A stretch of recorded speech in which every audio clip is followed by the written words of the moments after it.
Your Steve Jones Show podcast is loading now. The Steve Jones Show podcast is sponsored by Sunbury Motors, North 4th Street in Sunbury, and Sunbury Motors Kia, routes 11 and 15 in Hummel's Wharf. As always, the great one himself, Neal Coolong. Stunned by the introduction. It cut off. I heard the hiss. I wasn't sure if you were still No, or not. I referred wanted to hear more about me and how great I am. Yes. Everything that massages my weak and fragile ego as an NFL reporter. Yeah, I can tell with you that's a huge problem. If you had an ego, you wouldn't be on the show. So, not into that. All right. They have Brian Flores was here. So he made the trip here. I thought that was interesting. So just his mere presence being here, what do you think he's looking at? I think a lot of different avenues that you could go. I think it is always smart, especially if you are able, like the Steelers are, to divide your efforts, divide the labor that's in front of you with people who are highly accomplished and highly experienced in that very task. This is one of the things we talked about when they announced that they hired Flores. What they're capable of beyond just simple coaching is above and beyond what they had before. And that's no disrespect to assistant coaches as if they don't know or anything, but Flores would know firsthand exactly what a head coach would want to look for, what a general manager would want to look for, because he's been in that exact position. So you really are sending another head coach out into the scouting world. Now, as far as who their targets might be, we'll never really know that. Right. But we do know that it's somebody of acclaim and influence. They're obviously getting somebody with an eye for talent. And you can't say just because he is a defensive coach now and that's his background, that's the only thing he's going to look at. He didn't do that as a head coach. He's a former head coach, all right? Yeah, for 3 years. Yeah. In fact, that was the last time he set foot on a college campus. He was a head coach. So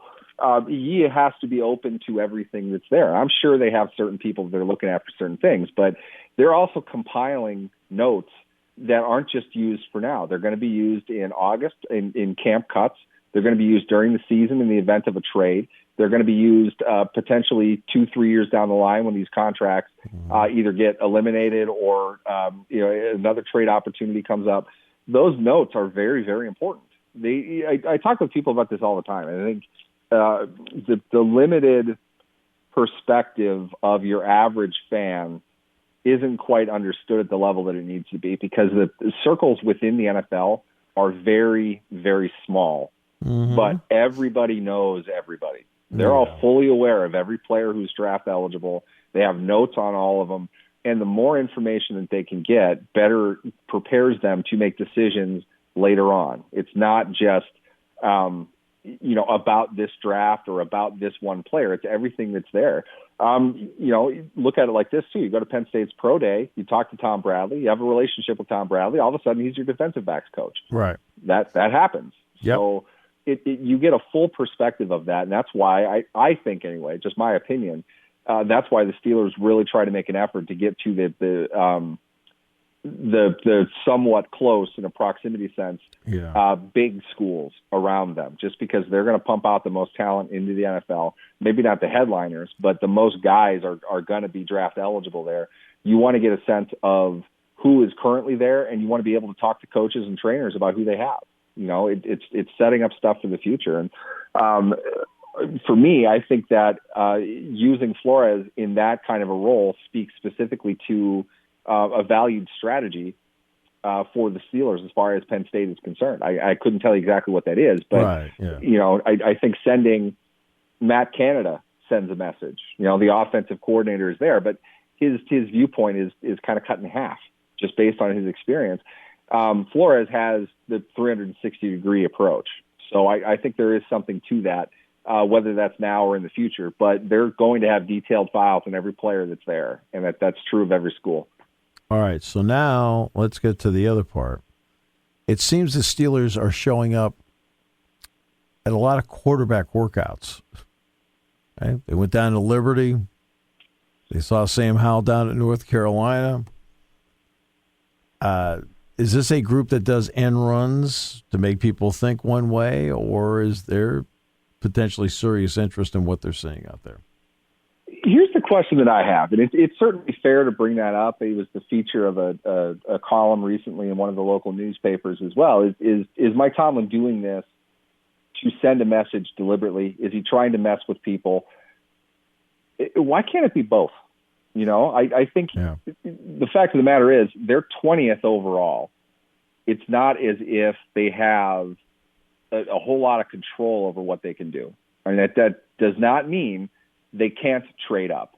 But what it means is at pick 20, the team picking, in this case, the New York Giants picking at 5 and 7, don't have as much interest in trading down to pick 20 unless that package is ginormous. And do the Steelers want to give up that much? Probably not. My point is that the Steelers are not in a great position to be all that attractive to a team with the valued pick where, whether draft nicks like this or not, these quarterbacks are going to get taken. I don't care what they think about Malik Willis as a long-term starter. That kid has way too high level of tools to suggest he's not going to be highly drafted. He is way too naturally talented. At the same time, he's been playing at Liberty. He's not been playing at Penn State. He's not been playing at Georgia. He's been playing at Liberty.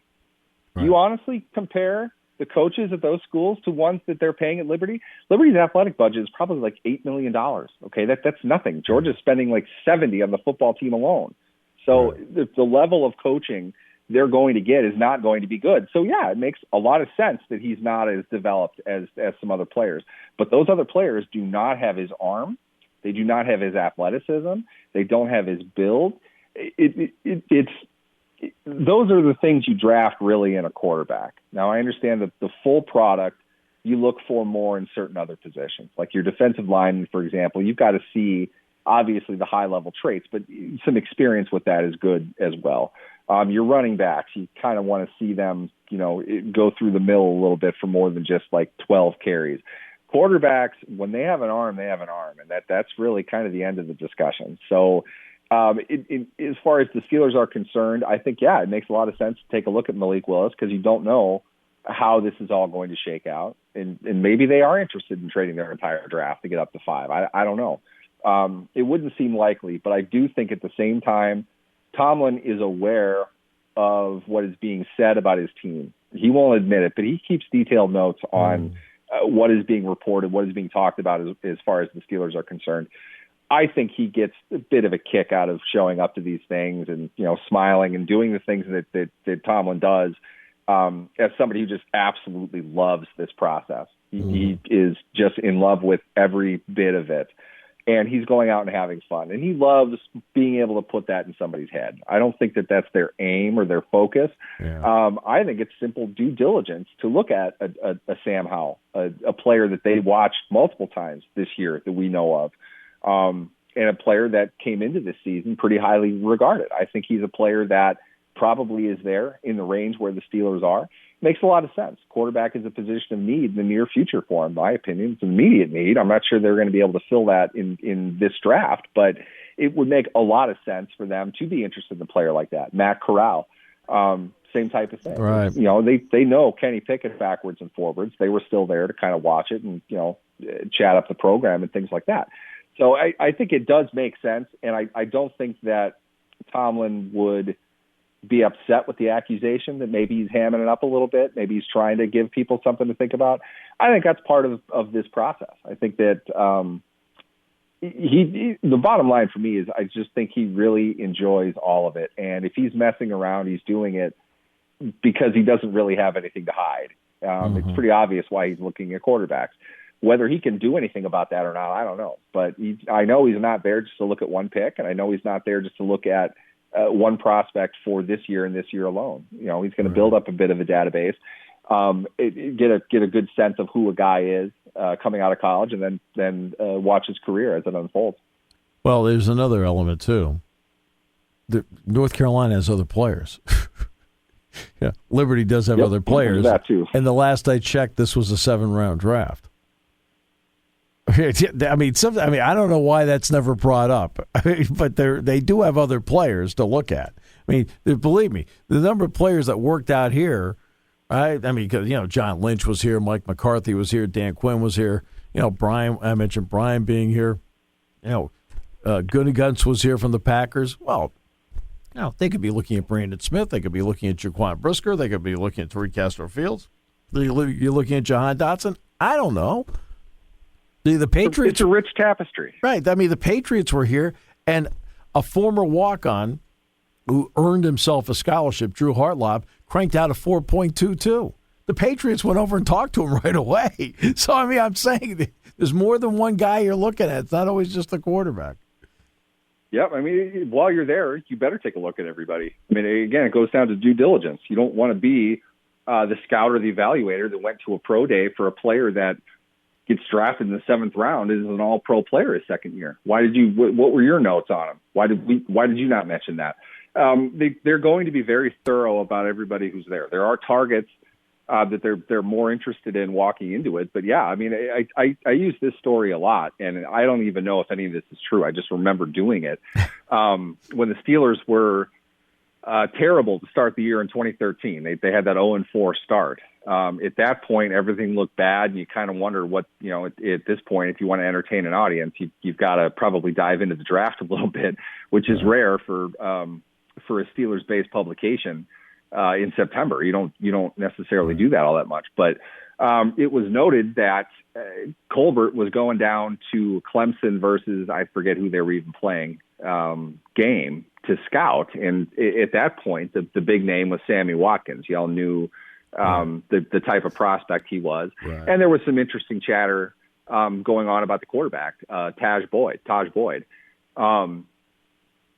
I watched that game just to get a sense of what they watched. And I'm not making this up, and I'm totally patting myself on the back, and I apologize for it. But the article that I wrote was about Kevin Colbert sat and watched this Martavis Bryant kid that I'd never heard of before. But my God, he's huge. He runs like a deer. He's got good hands. He's got good stats. I don't know what he did. He obviously did something if he's not on anybody's radar, at least at this point. But this kid can play. I mean, he's got the natural ability. I'm not sure if he's like an all-around guy like Watkins is, but he can play. And they ended up drafting him. So at that point, the thought was they're looking at Taj Boyd, they're looking at Sammy Watkins, and they're preparing for a team that could be drafting in the top 5 for all we know. It ends up that they go 500. I think they drafted 15. They took Ryan Shazier, but they ended up taking Martavis Bryant in the 4th round. I heard that they wanted him in the 3rd round. Something happened there with that pick, and they ended up with Dree Archer, and I don't think they want us to acknowledge that happened anymore. But the point is that they are going to see everybody who's out there. And at the pro day, they're going to take a look at the guys that they might have seen when they were at games or guys that their scouts recommended. But when they get the high-level eye to validate the ability or the presence of some of these other guys, they're going to pay attention to that. Come draft time or come, the beginning of free agency for this class, whether they make it through their rookie contracts, maybe they get released or they're available via trade. They want to be prepared for that. And you have to stay on top of everybody who's there. And they employ a lot of people to be able to do that. They might not have Brian Flores for every single school, but they'll strategically select where they want to go. And the Steelers they make that pretty clear what they're going to do. I think they missed Ohio State's pro day for the first time. It might be the first time Colbert and Tomlin didn't go to that. They stay pretty consistent overall. Well, we had Brett Veach on the show about a little more than a year ago, and he went down to Texas Tech. They were going to look at a couple of players. And he came back, he said, you can't believe the quarterback. And so he started, he said, this guy can, and that got them on the pathway. And, of course, because it's the Big 12, Brett said, look, I could go to Kansas and watch him play. I could go up to Iowa State and watch him play. But that's what they went down to look at other people and went, oh, my goodness, this Mahomes guy's unbelievable. And look who you found. Yeah. Tyrann Mathieu, Kevin Kevin Colbert said at the 2022 owners meetings that the priority of the Steelers is to add young veteran players. That doesn't appear to be Tyrann Mathieu. How do you view that situation with him? He is still available right now. We saw a report, and I think this makes sense for what they're trying to do. We saw a report that this kind of is befitting with the young and experienced motif that they're going for, that they would not be interested in Mathieu mostly because of cost, because they're saving cash and cap space up in preparation for the extension that they're going to offer Minkah Fitzpatrick. And I would buy that in the sense that you do want to lock Minkah up rather than, kind of let this dangle in the wind. The safety market is maybe it didn't quite go up as much as you thought that it would, but ironically, Mathieu was a big part of that. I think he was going to be kind of a fulcrum for safety spending, and you still have Terrell Edmunds on the market. So my thought, honestly, was the longer this goes, the more it would suggest that it's not just a money thing for Mathieu. They're not going to get more money anytime soon. The Steelers aren't anyway. They have no post-June 1 cuts. So their cap space is not changing anytime soon. They have the money that they have. If Mathieu was interested in playing with the Steelers and the Steelers were interested in signing him, you'd think that they would eventually come to a deal because that's more of the veteran move. In my opinion, if Mathieu was to join this defense, you're looking at probably one of the best all-around units in the league, right. And that's before the draft. So I would think a deal would come together because it would make sense on both sides at a certain price point. But if the Steelers are going to say, we're going to save it for Fitzpatrick, what that really kind of means is we're not giving him a huge bonus up front that would really draw down the cap number in this year, which is where they would save versus his, $10.6 million, I think it is, on his fifth-year option. So if they're suggesting that they don't want to spend it because they're going to sign Mathieu, I would suggest that it's probably less likely that Mathieu would come back, and they do want to focus on Fitzpatrick before he would reach an extend or tag situation, which is what ended up happening with TJ Watt too. So I think there's some recent precedent on the big contracts that they have and how they're planning on dealing with those. Also too, you might argue that the next general manager doesn't get say over that decision. They want Minkah. Kevin says this is what they want, so Rooney's going along with that. They're gonna do everything they can to lock Minkah up now and not have another voice in there to offer up a different opinion. In fact, Kevin Colbert said, look, the preference is to have players coming off their first contract or as close to their first contract as can be. Then the Dolphins were thought to be a Tyrann Mathieu spot, and Chris Greer was very straightforward. He said, we're not pursuing Tyrann Mathieu. Good player. I think he'll be a good addition for any team in the league, but no, we're not going to pursue him. And the Patriots moments ago just signed Jabril Peppers. So he is... right now, he's just sitting in limbo. That safety market, it's crazy. It's fickle. That's weird. I would have said Dolphins or Patriots would be next up. If you're right on Pepper, I didn't see that. It literally just came across. So that's why you were talking to me at the time. It turned out it just came up on my iPad here. I've got to ask Unless Mathieu is asking for Justin Simmons money, I have no idea. It seemed weird why nobody would be interested in him on that. I don't know. Maybe that price goes way down. I don't know. I've got to ask you about the overtime rule. All they're going to do, it's just for the playoffs, but each team will get a possession no matter what happens. Your thoughts on that? They're kicking the can down the road. Both teams kick a field goal, you're in the same spot you were in. I don't see what the difference is. This is just me, and believe me, I've gathered that I'm in the minority on it. I don't really think the game needs to be drastically changed to create a scenario that doesn't happen in the regular game. What I mean by that is you're guaranteed the opportunity to have one possession a game, and you might fumble that kickoff and never see it again. I don't think you need to change because the game was tied. Let's play a completely different version of this now.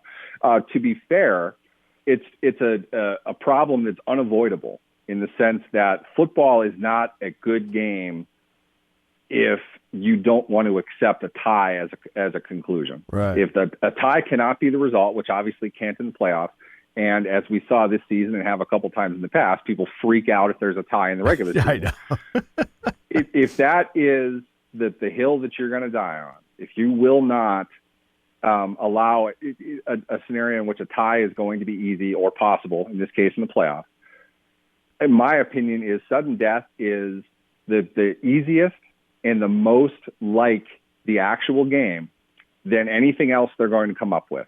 That doesn't mean it's perfect. It doesn't mean that it doesn't have flaws, and it doesn't mean that it is also an exact replica of the game, because I don't think you can play another quarter of football. Right. You know, that's just too much. There's a lot that goes into that. There's risk of injury. I mean, you saw, everyone freaking out about how great it was that Josh Allen and Patrick Mahomes are scoring touchdowns left and right. It's because neither of those defenses had anything left. They had nothing. In that case, yeah, I guess it is whoever gets the ball first. But if both defenses are completely and totally gassed, what difference does it make if you're going to give them both the ball? You're going to reach sudden death anyway. Now it's really long. It's drawn out. This is just me. I'm more of a football purist. I think the defense does have an impact on the game. I think that special teams should be a part of the game because you play the rest of the game like it. Yep. I don't know why you change that. I also hate shootouts. So if that helps, formulate my opinion on it, I would just assume they did sudden death because I don't have a problem with it. I get the way that they have been doing it is more or less a response into the fact that kickers can hit from 60 without blinking an eye anymore. Right. And when this all started, they couldn't hit from 35 consistently. True. So you don't want to end it on a field goal, and I get that. If you can't stop a team from scoring a touchdown, after 60-plus minutes of play, I don't know what to tell you. You didn't earn much, though. You lost a coin toss, that's true, but get a stop. Win a game on defense. We always win every Tuesday with you. So appreciate you very much, as always. I appreciate you guys, too. Thanks for having me.